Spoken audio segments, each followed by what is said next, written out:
तो AC fundamental में हमने जो पढ़ा है बेसिकली उसको रिवाइज करते हुए थोड़ा सा फिर आगे न्यूमेरिकल सॉल्व करेंगे। न्यूमेरिकल सॉल्व करने के बाद हम आगे बढ़ते हैं, ठीक है।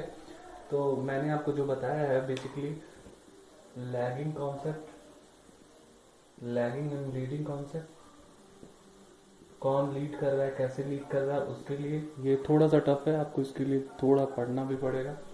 और दूसरा जो मैंने बताया कि अगर इक्वेशन दिया रहेगा, साइनसोइडल क्वांटिटी का इक्वेशन अगर दिया रहता है तो कैसे क्वांटिटी निकालते हैं। जैसे अगर मान लीजिए करंट का इक्वेशन है तो आई बराबर साइन, ये एग्जैक्टली इक्वेशन है,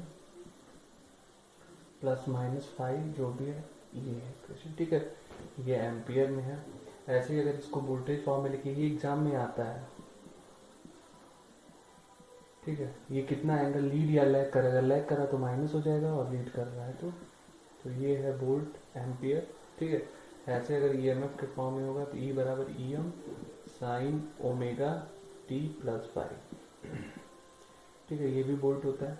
ध्यान दीजिएगा ये जो है इसको हम बोलते हैं इंस्टेंटेनियस ईएमएफ। क्या बोलते हैं? इंस्टेंटेनियस ईएमएफ, मतलब किसी टाइम पे जो वैल्यू होती है, ये है आपका मैक्सिमम। अच्छा, यही चीज़ अगर मैं ईएमएफ के लिए बोल रहा हूँ, ऐसे ही करंट के लिए इंस्टेंटेनियस करंट हो जाएगा, ये हो जाएगा मैक्सिमम करंट, ठीक है। साइन तो शाइन नहीं होगा, साइनसोइडल है। ओमेगा जो है आपका एंगुलर फॉर्म में है, ठीक है। इसकी वैल्यू अगर फ्रिक्वेंसी के फॉर्म लिखेंगे 2πf, मतलब ओमेगा की यहाँ पे हम 2πf भी लिख सकते हैं। फाइव वही लीड कर रहा है या लैग कर रहा है, मतलब ये बेसिकली क्या है, फेज एंगल है, ठीक है। ये आपको पता होगा। इससे रिलेटेड मैं आपको क्वेश्चन कुछ बताता हूँ, फिर आगे भी बताता हूँ, ठीक है। ये इस तरह के क्वेश्चन एग्जाम में आते भी हैं, तो इसको आप पहले समझिए कैसे क्या होता है, फिर लैगिंग लीडिंग का मैं क्वेश्चन भी बताता हूँ आपको। सपोज कोई क्वेश्चन है ऐसे कि एन अल्टरनेटिंग ईएमएफ, मतलब कोई ईएमएफ है, N alternating EMF of frequency given, क्या क्या दिया है मैं डायरेक्टली इस तरह से बता रहा हूँ। N alternating EMF of frequency F बराबर 50 हर्ट्ज, फ्रिक्वेंसी दिया कितना, 50 हर्ट्ज, हैज एन एम्पलीट्यूड, क्या लिखा है, हैज एन एम्पलीट्यूड कितना है, 100 वोल्ट। तो मैंने आपको एक चीज बताया भी था कि एम्पलीट्यूड का मतलब होता है पीक वैल्यू। क्या होता है, पीक वैल्यू। अच्छा, यहाँ पे है ईएमएफ की बात हो रही, तो ये कौन सा होगा, peak value of EMF, EMF की वैल्यू होगी, ठीक है। अभी इसके आगे ये है find the instantaneous value of the EMF. Question बोला है find instantaneous value of EMF. Instantaneous value of EMF निकालना है आफ्टर, क्वेश्चन ध्यान से देखिएगा, आफ्टर 1/600 सेकेंड, ठीक है।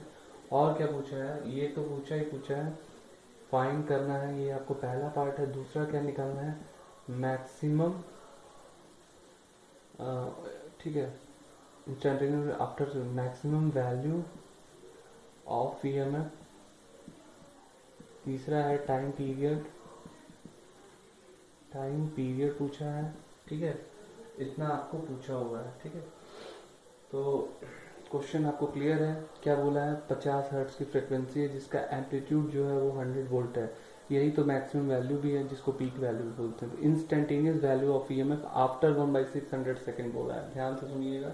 इसको सॉल्व करने के लिए आपके पास जो इक्वेशन, अगर फेज एंगल यहाँ पे अलग से दिया होता तो हम क्या करते, +5 वाला लगाते। जैसे मान लीजिए अगर ईएमएफ का इक्वेशन हमने अभी आपको बताया, ई बराबर E M sine omega T plus 5, ठीक है। यहाँ पे इसकी बात नहीं की गई है तो ये क्या हो जाएगा, 0 हो जाएगा।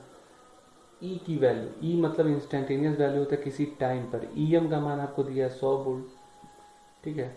ई एम का मान कितना दिया है, 100 वोल्ट, तो 100 लिखते हैं साइन ओमेगा, ओमेगा नहीं दिया लेकिन आपको फ्रिक्वेंसी दिया है, तो ओमेगा बराबर होता है 2πf होता है। तो 2πf के यहाँ पे क्या लिखेंगे, 50, मतलब हम इसको लिखते हैं 100π, ठीक है, इंटू टी। टी क्या पूछा है, टी पूछा है। तो टी वही है इंस्टेंटेनियस, किस टाइम पे, कितना टाइम दिया है, 1/600 सेकेंड, ठीक है, +0। अब देखिए 100 साइन 100 6 600 5/6 पाई/6। तो पाई/6 पाई का मतलब 180 180/6 मतलब 30 साइन 30 की वैल्यू आपको पता ही होगी कितनी होती है 1/2। तो ये होता है आपका 50 वोल्ट। तो मैंने आपको क्या क्या निकाल दिया, इंस्टेंटेनियस वैल्यू निकल गया, मैक्सिमम वैल्यू तो आपको ऑलरेडी पता थी। टाइम पीरियड का फॉर्मूला होता है T बराबर 1/f 1/50 0.02 सेकेंड। तो ये क्वेश्चन होता है, इस तरह के क्वेश्चन एग्जाम में आते हैं, वेरी इजी और बहुत अच्छे से इसको सॉल्व कर सकते हैं। ठीक है, तो इसको आप सॉल्व कीजिए, करना चाहिए आपको। तो पिछले वाले में थोड़ा साउंड का प्रॉब्लम भी था, इसलिए मैंने आपको और अच्छे से इसको बताने की कोशिश भी की है। और मैं इससे पहले आपको एक लैगिंग लीडिंग कॉन्सेप्ट का चीज बताना चाहूंगा। सपोज ध्यान से देखिएगा, ये वैल्यू दी है E बराबर 15 sign omega T plus 30 degree. ध्यान से देखिएगा इसको, EB बराबर दिया है 15, ये तीनों में सेम है, sign omega T plus 60 degree. EC बराबर दिया है 15 साइन ओमेगा टी, ठीक है, ये है वोल्ट में है, ये भी वोल्ट में है और ये भी वोल्ट में है। इनका फेजर डायग्राम बनाना है। क्या बनाना है?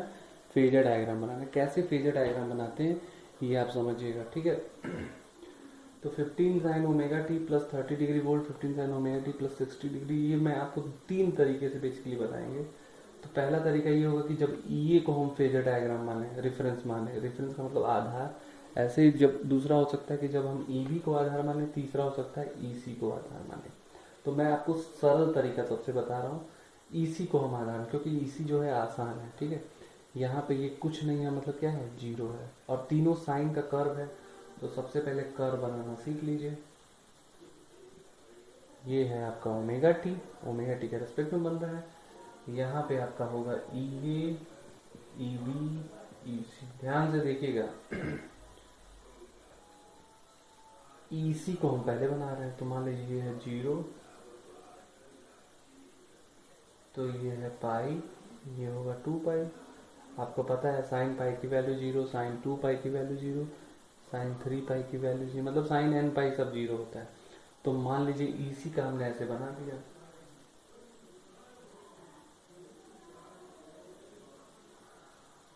ठीक है, और इस सभी की वैल्यू कितनी होती है, 15 होगी मैक्सिमम वैल्यू, और मिनिमम वैल्यू कितनी होगी, -15। ये किसका कर्व है, EC का बनाया गया। ठीक है, अब EC से हम EB की तरफ बढ़ते हैं या EA की तरफ बढ़ते हैं। EC से अगर हम EA की तरफ बढ़ेंगे, क्यों हम EA बढ़ रहे हैं, क्योंकि ओमेगा टी से कितना ये ज़्यादा है, 30 डिग्री है ज़्यादा है। 30 मतलब लीड कर रहा है। क्या कर रहा है, 30 लीड कर रहा है। 30 क्या कर रहा है, लीड कर रहा है। तो जो लीड कर रहा है, तो अगर हम ग्राफ में इसको दिखाएंगे तो इधर की तरफ दिखाएंगे। ठीक है, ग्राफ में इधर की तरफ दिखाएंगे। ठीक है, क्लियर है? ठीक है, फिर से समझिए, ये है 15 -15, 0 से पाई, पाई से 2 पाई, 3 पाई ये। ठीक है, अभी जो लीड कर रहा है, फिर से समझिए, जो लीड कर रहा है, जैसे मान लीजिए ये था ओमेगा टी प्लस 0, तो हमने 0 से शुरू किया। ये क्या है, ओमेगा टी प्लस 3 प्लस 30, कितना है, प्लस 30 है। तो इसको आप कैसे सॉल्व करोगे ये समझ लो। ठीक है, फिर आप आगे जाना, पहले ये बताओ इसको कैसे सॉल्व करेंगे। तो सॉल्व करने का तरीका ये होता है, मैंने आपको पहले ही बताया, जो लीड कर रहा है, जो लीड करता है वह इस ग्राफ में एंटी क्लॉकवाइज में आगे रहता है। एंटी क्लॉकवाइज मतलब इधर बाएं साइड में आगे रहेगा। ठीक है, यही तरीका है पहचानने का। लीड जो कर रहा है वो एंटी क्लॉकवाइज में आगे का रहता है, और जो लैग कर रहा है वह क्लॉकवाइज में आगे रहता है। ठीक है, क्लॉकवाइज मतलब इधर आगे रहता है। ये चीज है पहचानने वाली बात। ये थोड़ा समझना होता है। पहले ये जानिए इस ग्राफ में कौन आगे है और कौन पीछे है। ये ओमेगा टी प्लस 0 है, ये ओमेगा टी प्लस 30 है, मतलब ये इससे ये आगे चल रहा है, ठीक है, इससे यह आगे चल रहा है। आगे चलने का मतलब प्लस 30 का मतलब ये लीड कर रहा है। तो लीड करने में ग्राफ में क्या होगा, वो एंटी क्लॉकवाइज में आगे रहेगा। कितना आगे रहेगा, ये वाला इससे 30 डिग्री आगे रहेगा। 30 डिग्री को अगर हम उसमें पाई के टर्म्स में करेंगे तो होगा ये पाई बाई 6 होगा, पाई बाई 6 होगा। तो अब समझिए यहाँ पे इस ग्राफ को मैं ऐसे दिखा रहा हूँ, मैंने इसी का बना दिया। तो ये ऐसे ही 0 है कि पीछे की तरफ भी चलेगा, ठीक है।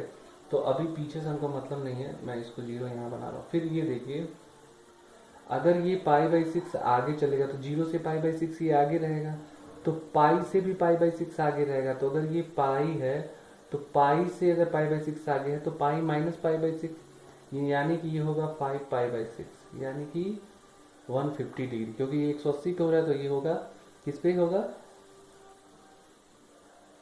ये होगा आपका 5 पाई बाई 6 पे, ठीक है। अब ऐसे ही समझिए 5 पाई बाई 6 पे ये होगा, तो 2 पाई से भी पाई बाई 6 आगे होगा, तो 2 पाई माइनस पाई बाई 6 कितना होगा, ये 11 पाई बाई 6 कितना होगा, 11 पाई बाई 6। कैसे ये निकाल ले रहा हूँ, आप यही सोच सकते हो कि ये पूरा आपका ये टोटल जो फेजर डायग्राम होगा, मतलब अगर ये मैं माइनस पाई बाई 6 यहाँ लिख देता हूँ, तो ये देखिए ये है टोटल आपका 180 डिग्री, ये है 180 डिग्री, ठीक है। तो ये कहाँ से शुरू होगा, जो आपका ये वाला होगा वो यहाँ से शुरू होगा, तभी तो एंटी क्लॉकवाइज में लीड कर रहा है। तो देखिए, और वैल्यू 15 ही होगी, तो मतलब मान लीजिए अगर यहाँ पे शुरू हो रहा है, यहाँ पे ख़त्म हो रहा है, फिर यहाँ पे शुरू हो रहा है, यहाँ पे ख़त्म हो रहा है, ठीक है, ऐसे ही वो इधर की तरफ जाएगा। तो इसको हम लिख सकते हैं ये